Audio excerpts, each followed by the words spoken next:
Jeste vi ćaci? Kome se obraća? Vama? Ne? Jel ima još ćacija? Ima. Ostaju još? Ko? Upravo su krenuli da me izbace jer sam rekao da su izdajnici. A, ti si.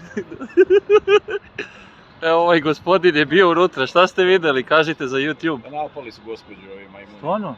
Ja mislim, uvreda za majmune. A zašto gospođu da napadnu? Pa zašto? Pa šta je ušla unutra? Jel im treba ikakav razlog za...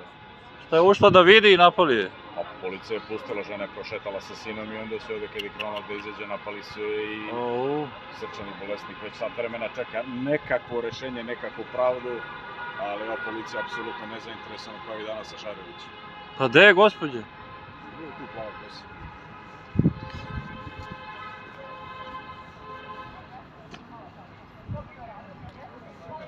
Pa šta radite sa gospođom ćaci? Ne razumem. Šta je bilo? Gospodine, ja nisam ćak, ja sam povređena od strane ćaka. Pa ne, samo hoću da pitam šta je bilo. Za YouTube.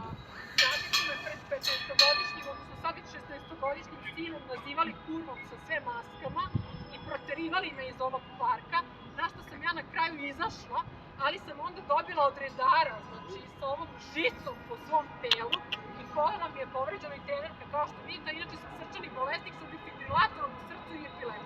Pa to je sramota ćaci, pa što ste to radili? Čekam sat i po vremena da se identifikuju lica. Pa što gospođu tako to?